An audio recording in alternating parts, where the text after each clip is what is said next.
জানিস আজ থেকে প্রায় 150 বছর পূর্বে এই নীলাচল গ্রামে একজন ক্ষত্রিয় বাড়ির ব্রাহ্মণ বাস করত। যে ব্রাহ্মণের নাম ছিল সুমতি ব্রাহ্মণ। ব্রাহ্মণ কি করত? পুজো করত? না না, পুজো নয়, ব্রাহ্মণ বাড়ি বাড়ি গিয়ে ভিক্ষা করত। ভিক্ষা করে যা পেত তাই দিয়ে জগন্নাথ দেবের সেবা দিত। মনে রাখবেন, এই জগতে যে প্রকৃত সাধু হয়েছে, বড় দাড়ি আছে, বড় জটা আছে, সংসার করেনি, গেরুয়া পোশাক পরে পাহাড়ে পাহাড়ে ঘুরে বেড়ায়, প্রকৃত সাধু কোনোদিন 5 বাড়ির বেশি ভিক্ষে করে না, পাক আর না পাক। যে প্রকৃত বৈষ্ণব হয়েছে, মঠে মন্দিরে থাকে, মাথা নেড়া, মাথায় শিখা আছে, প্রকৃত বৈষ্ণব কোনোদিন 11টা বাড়ির বেশি ভিক্ষা করে না, পাক আর না পাক। যে প্রকৃত ভক্ত হয়েছে, স্ত্রী পুত্র আছে, কিন্তু ভগবানের সেবা দিয়ে প্রসাদ পায়, প্রকৃত ভক্ত কোনোদিন 21টা বাড়ির বেশি ভিক্ষা করে না, পাক আর না পাক। কিন্তু আমার মতো ভিখারি একদিনে 3 পালা গান হলেও করতে ছাড়ি। সকালে 5 কুড়া, দুপুরবেলা কালা, বিকেল বেলা কালাকান্ডা, আর সন্ধ্যেবেলা পিংলা, ডেলি 3টা করে। সিজনের কথা বলছি, আমি করিনি, মজা করছি। হ্যাঁ, ভগবান বলে তুই করছিস তাহলে কর। ডেলি 3 পালা করে গান, 5 দিনে 15, 1.5 লাখ টাকা। আমিও ব্যবস্থা করব কি, 2 সিজনের পরে 3 সিজনের বেলা ভেলুরে সিট বুকিং করব, গলা বসে যাবে। যা রোজগার করবি বস্তা করে এনে ডাক্তারকে ঢেলে দিয়ে চলে যেতে হবে। যাবার সময় আবার ডাক্তার লিখে দেবে 2 বছর গান বন্ধ হয়ে গেল। লোভে পাপ, পাপে মৃত্যু। যার জীবনে লোভ যত বেশি তার জীবনে দুঃখ তত বেশি, যার জীবনে লোভ যত কম তার জীবনে দুঃখ তত কম। মাধব দাসের বাবা ভিক্ষার ঝুলিটা কাঁধে নিয়ে সকালবেলা ভিক্ষা করতে বেরিয়ে পড়েছে। আমি দিন ভিখারি নাই করি, নাই করি, আমার একটি পয়সা দাও। আমি দিন ভিখারি নাই করি, আমার একটি পয়সা দাও। আমি দিন ভিখারি নাই করি, নাই করি, আমার একটি পয়সা দাও। আমি দিন ভিখারি নাই করি, আমার একটি পয়সা দাও। ওগো তারে না পথিক হেরি নয়নে যার অশ্রুবারি, তারে না পথিক হেরি নয়নে যার অশ্রুবারি, কেহ নাহি ফিরায় তাকায়, কেহ নাহি ফিরায় তাকায়। আমি দিন ভিখারি নাই করি, আমার একটি পয়সা দাও। আমি শুরুতেই বলেছিলাম যারা গান বাজনার চর্চা করেন, মাস্টার বসে আছে, গান শেখায়, গান গায়, আপনিও শুনুন, বাকিরাও সকলে শুনুন। কীর্তনের মধ্যেও সুর আছে, আমি গাইতে পারি না, আমি শিখতে পারি, এটা আমার দুর্বলতা। কীর্তনকে দোষ দিয়ে কি হবে? গানটা শুরু হয়েছিল আমি দিন ভিখারি, আচ্ছা ছোট করে যদি আমি গাই, বেহাগ যদি না হয় রাজি, বসন্ত যদি না যাসে, এই আসরে মন তুমি থাকো বন্ধু আমার পাশে। বেহাগ যদি না হয় রাজি, বসন্ত যদি না যাসে, এই আসরে মন তুমি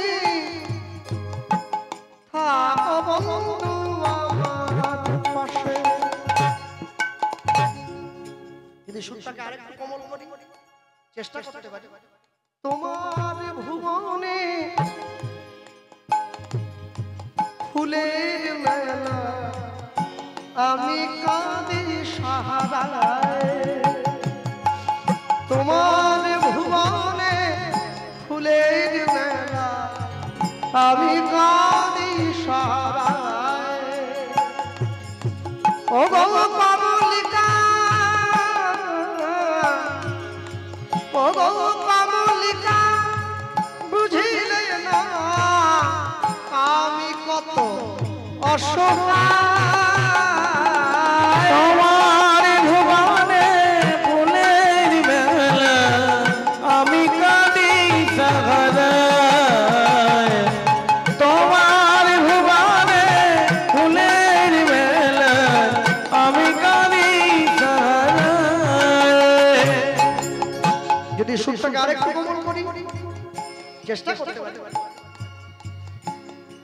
আগুনের পরশ মনি ছোঁয়া প্রাণে, এ জীবন পূর্ণ কর, এ জীবন পূর্ণ কর, এ জীবন পূর্ণ কর, এ জীবন পূর্ণ কর দহন দানে। আগুনের পরশ মনি ছোঁয়া প্রাণে। যেখান থেকে গানটা শুরু হয়েছে, আমি দিন বিকালে নাই করি আমায় একটি পয়সা দাও। আমি দিন ভিখারি, নাই করি আমার একটি পয়সা দাও। আমি দিন ভিখারি, নাই করি আমার একটি পয়সা দাও। আমায় একটি পয়সা দাও, একটি পয়সা দাও, আমায় একটি পয়সা দাও, একটি পয়সা দাও। আমায় একটি পয়সা দাও।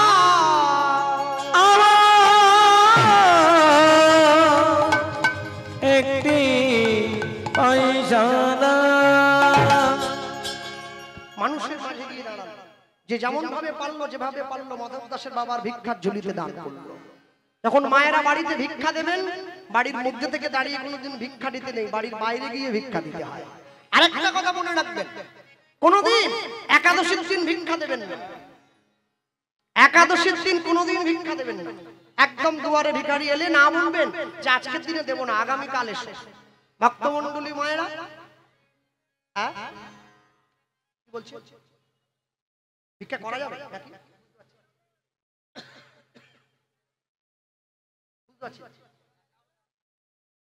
হ্যাঁ হ্যাঁ, ফেরানো যাবে, ফেরানো যাবে, কিন্তু ভিক্ষা দেওয়া যাবে না, ভিক্ষা দেওয়া যাবে না। আপনি পরিষ্কার হয়ে বলবেন যে আজকের দিনে আমি ভিক্ষা দেব না, একদম পরিষ্কার ফিরিয়ে দেবেন যে আজকের দিনে দেব না। আপনি ফিরে যান, আগামীকাল আসুন। কিন্তু যদি সে দুঃখ করে ফিরে যায়, এতে আপনার কোনো ক্ষতি হবে না। কেন জানেন? সব থেকে বড় কথা, একাদশীর দিন অন্নদান এটা মহাপাপ, মহাপাপ। যদি পারেন, যদি সম্ভব হয়, যদি একদম নিকটজন কেউ হয়ে থাকে, তাকে আপনি অর্থ দিয়ে সাহায্য করতে পারেন, কিন্তু অন্নদান করা যাবে না, খুব সমস্যা হয়ে যাবে। আমি অনেক অনেক জায়গায় মহোৎসবে দেখেছি একাদশীর দিন অন্ন মহোৎসব হচ্ছে। এই যে কত বড় অন্যায়, বিরাট বড় অন্যায়। একাদশীর দিন অন্নদান করা যাবে না, খুব সাবধান। মাধব দাসের বাবা ভিক্ষার ঝুলিটা মানুষের দরজায় বাড়িয়ে দিয়েছে। এত ভিক্ষা কোনোদিন পায়নি, আজকে যে ভিক্ষা পেল। আর ভিক্ষার ঝুলিটা আজকে কাঁধে নিতে না পেরে মাথায় তুলে নিয়েছে, তাড়াহুড়ো করে বাড়ির দিকে পা বাড়িয়েছে। ভগবানকে বলছে, প্রভু আজকে আমি যা ভিক্ষা পেয়েছি প্রাণ ভরে তোমার সেবা করব, 7 দিন যদি তোমার সেবা করি এতেও আমার কোনো কষ্ট হবে না। ভিক্ষার ঝুলিটা মাথায় নিয়ে তাড়াহুড়ো করে বাড়ির দিকে পা বাড়িয়েছে। পথ চলিতে সব গানগুলো গিয়ে দিচ্ছি, আর বলিতে পথ চলিতে আর বলিতে পথ চলিতে আর বলিতে পথ চলিতে আর বলিতে তুমি গাহ গাহ কৃষ্ণ নাম মধুর নাম হরি নাম তুমি গাও কৃষ্ণ নাম মধুর নাম হরি নাম গাহ কৃষ্ণ নাম মধুর নাম হরি নাম তুমি গাও কৃষ্ণ নাম মধুর নাম হরি নাম পথ চলিতে আর বলিতে পথ চলিতে আর বলিতে সম্মুখে আধার রাত্রি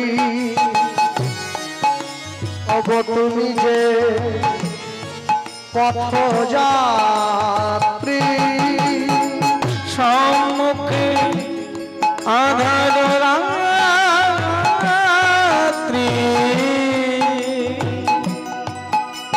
অব তুমি যে পথযাত্রী বল সম্মুখে আধার রাত্রি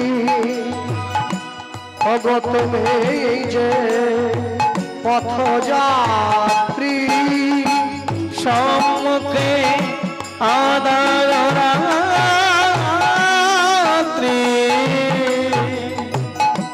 অব তুমি যে পথযাত্রী কথা বলিতে আর নাম পথে চলিতে তার নাম কবু বিপদে তার নাম পথ চলিতে আর বলিতে পথ চলিতে আর বলিতে তোমরা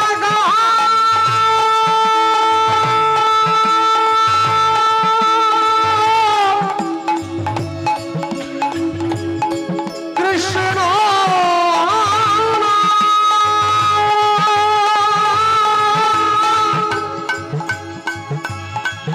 মধুর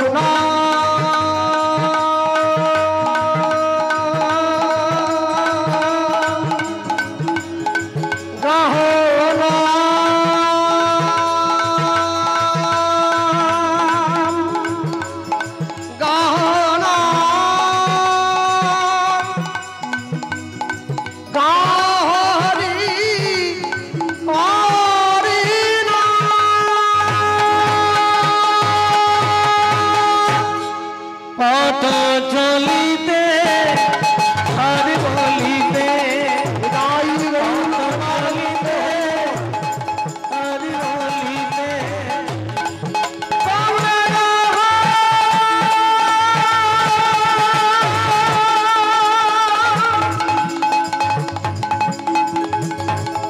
হরি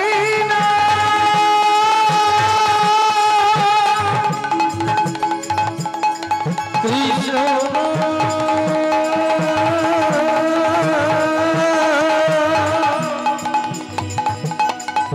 মধুর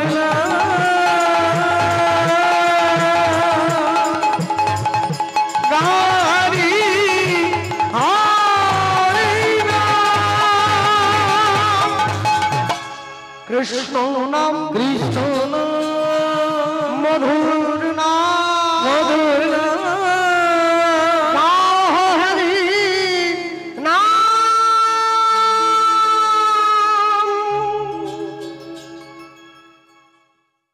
জলের ঝুড়িটা মাথায় নিয়ে মাধব দাসের বাবা তাড়াহুড়ো করে বাড়ির দিকে পা বাড়িয়েছে। হঠাৎ করে আকাশের পশ্চিম কোণায় কালো একটা মেঘ উঁকি দিল, আর সেই কালো মেঘটা উঁকি দিয়েছে একটু একটু করে, সেই কালো মেঘে পুরো আকাশটা ভরে গেল, অন্ধকার নেমে এলো, ঝমঝম করে বজ্র বিদ্যুৎ সহকারে বৃষ্টি নেমে এসেছে। প্রচন্ড বৃষ্টিতে গ্রামের মাটির পথটা কাদা হয়ে গেল। সেই কাদা রাস্তায় চলতে গিয়ে মাধব দাসের বাবা মাটিতে পা পিছলে আছাড় খেয়ে বলল। যা ভিক্ষা পেয়েছিল হাত থেকে ভিক্ষার পুটুলিটা ছিটকে দূরে চলে গেল। ভিক্ষা যা পেয়েছিল বৃষ্টির জলে কাদায় মিশে গেল। শূন্য পুটুলিটা নিয়ে রাস্তার উপরে বুকের মাঝে জড়িয়ে ধরে কাঁদছে, ভগবানকে বলছে, প্রভু তুমি যদি আমার থেকে কেড়েই নেবে তাহলে আমায় দিলে কেন? দিয়ে ধন দিয়ে মন কেড়ে নিতে সময় লাগে কতক্ষণ? কোনদিন কোনো কিছুর জন্য অহংকার করবেন না। আজকে আপনার যা আছে কাল সেটা অন্য কারও হতে পারে। শূন্য পুটুলিটা নিয়ে রাস্তার উপরে বসে কাঁদছে। ভগবান পরীক্ষার বোঝাটা বাড়িয়ে দিচ্ছে। লোকে একটা কথা প্রচার করেছে, যে করে আমার আশ আমি করি তার সর্বনাশ। আচ্ছা বলো, যারা এখানে বসে আছেন একজনও কেউ হাত তুলে বলতে পারেন বাবা গোপাল কৃষ্ণ ভগবান আমার সর্বনাশ করেছে? কার বলো, কার কার করে? কারো সর্বনাশ করেনি। এগুলো মুখস্থ বিদ্যায় বলা কথা, সবাই বলছে, শুনে শুনে আমিও বলছি। ভগবান কোনদিন কারো সর্বনাশ করেনি। প্রকৃত কথাটা কি জানো? যে করে আমার আশ আমি করি তার তমনাশ। তম মানে অন্ধকার, অন্ধকার মানে পাপ, পাপ মানে মায়া। আমি তার মায়াটাকে বিনাশ করে দেই, তবু যদি সে না ছাড়ে মোর পাশ। আমি করি তার 6 পুত্রকে বিনাশ, তার কাম ক্রোধ লোভ মোহ মদ মাশ্চর্য, তার ষড়রিপুকে আমি বিনাশ করি। তারপরে বললেন, তবু যদি সে না ছাড়ে মোর পাশ, আমি দেই তাকে বনবাস। যে তোমার শরণ লয় তার বাঞ্ছা পূর্ণ হয়, কৃপা করে দেহ মোরে বৃন্দাবনবাসী। নম নম তুলসী কৃষ্ণ প্রেয়সী। আমি তাকে বৃন্দাবনে বাস করতে পাঠাই। তারপরে ভগবান বললেন, তবু যদি সে না ছাড়ে মোর পাশ, আমি তখন হই তার চরণের দাসের অনুদাস। ভগবানকে ভালোবাসা কি এত সোজা? এত সোজা নয়। ভগবানকে নিজের মতো করে পেতে গেলে তার জন্য অনেক ত্যাগ স্বীকার করতে হয়। আপনারা রামায়ণে শবরীর কথা শোনেননি? একটু করে এটো ফল খেত রামের জন্য তুলে রাখতে। যারা রামায়ণ গায় তারা তো ভালো জানবে। মনের মধ্যে একটাই ইচ্ছে ছিল, আমার প্রভু রাম কবে আসবে, তাকে আমি খেতে দেবো। তো পাড়ার লোকেরা বলতো, শবরী তুমি এটো ফল রামের জন্য রাখছো কেন? বলে, না আমি একবার খেয়ে দেখি, যদি টক হয় তাহলে রাখবো না, মিষ্টি হলে তবে রাখবো। ওই জন্য খেয়ে দিয়েছি। তো শবরীর শৈশব কেটে গেল, শবরীর কৈশোর চলে গেল, শবরীর যৌবন কাল চলে গেল, বৃদ্ধ হয়েছে শবরী। রামচন্দ্র লক্ষণকে সাথে নিয়ে শবরীর ঘরের দরজায় এসে দাঁড়িয়েছে। শবরী আমার জন্য ফল রেখেছিল, ফলগুলো নিয়ে এসো। এত বছর ধরে যে কাটা ফলগুলো, খাওয়া ফলগুলো রেখেছিল, অর্ধেকগুলো পচে গিয়েছে, কোনোটা শুকনো হয়ে গেছে। শবরী সেই ফলটা এনে দিয়েছে, আর রামচন্দ্র আনন্দ করে কপ কপ করে খাচ্ছে। লক্ষণ গিয়ে হাত ধরে নিয়েছে, দাদা কি করছিস?